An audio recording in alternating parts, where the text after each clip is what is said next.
In this track, you will learn how and when to use different kinds of questions, and you will learn to develop a questioning strategy.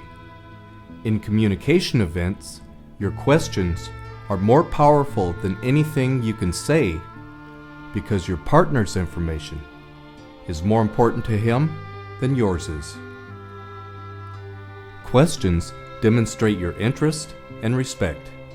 They give you an opportunity to see the situation from your partner's point of view, and they also give your partner ownership over the final solution. In business communication events, it's always better to ask and to listen more than you say. You should begin your questioning strategy with open questions.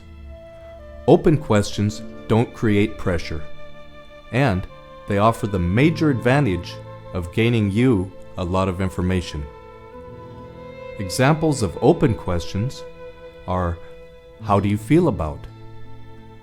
Or, how would you feel about? And, what do you think about? Note that when English speakers use the word feel in a question or a statement, they're not talking about a deep emotional feeling, but rather an opinion. Open questions are very effective when they are introduced with benefit information. And generally speaking, it is always easier for your partner to answer a question if you first provide information before asking it. At the very least, you should say why you are asking the question. Now, listen to the following example. Mr. Smith, obviously you are interested in reaching higher sales, and experience shows that one of the best ways to do that is to make a significant marketing contribution. What do you think about that? In this example, you first provided interesting benefit information for Mr. Smith, and then you followed up by asking the open question.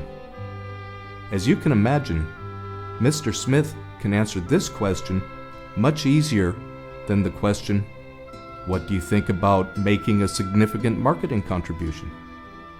The difference is obvious, isn't it? The next kind of questions are semi-open questions. They won't get you the large volume of information like open questions do, but they are very good at canalizing the communication. In other words, semi-open questions help you to narrow a subject down.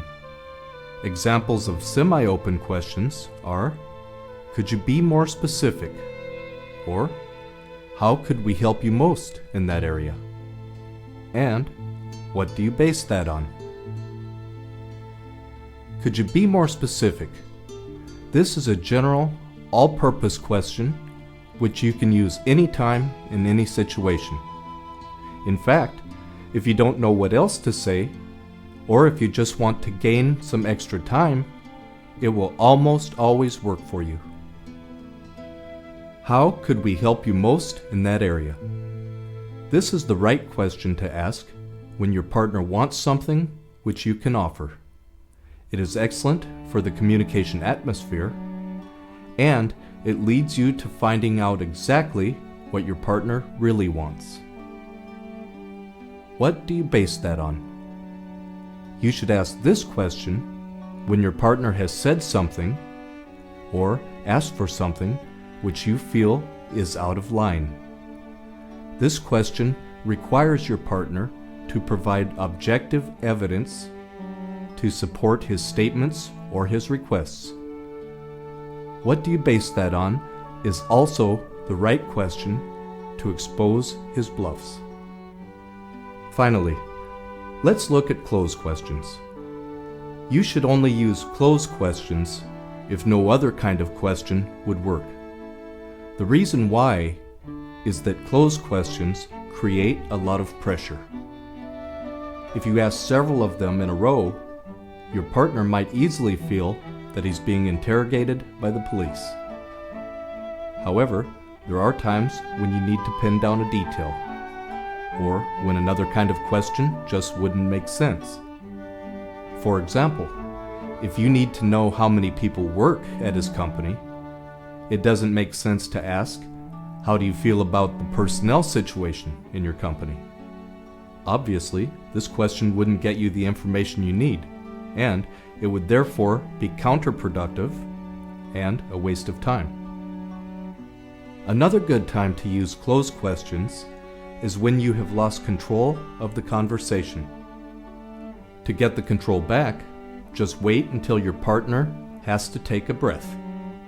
When he stops speaking to inhale, ask him a closed question. Immediately, you are in control of the conversation again.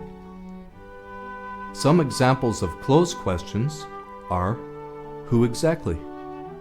What exactly? When exactly? Where exactly?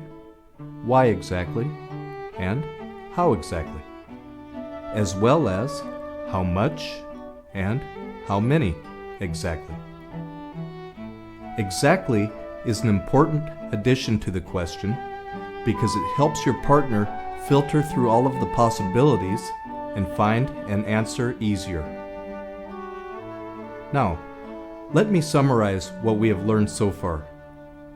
First, your questioning strategy should begin with open questions, which will get you a wide variety of general information and will help you to understand your partner's point of view. Next, narrow the communication down to single issues by asking semi-open questions. And finally, pin down the details with closed questions, while being careful not to ask too many of them. To get better results from your questions, you should introduce them with benefit information, or at least tell your partner why you are asking. On the other hand, when you are responding to your partner's statements, then instead of introducing your question with benefit information, you can begin with a paraphrase of what he has just said. Let him answer it, and then follow up with any appropriate question. So your questioning strategy always moves from the general to the specific, until a detail has been pinned down, and then back to the general again. You should continue with this process until every point has been clarified, or until a good solution has become obvious. The open questions which you learned are: how do you feel about? How would you feel about? And what do you think about? The semi-open questions are: could you be more specific? How could we help you most in that area? And what do you base that on? And the closed questions are: who exactly? What exactly? When exactly? Where exactly? Why exactly? And how exactly? As well as how much and how many exactly.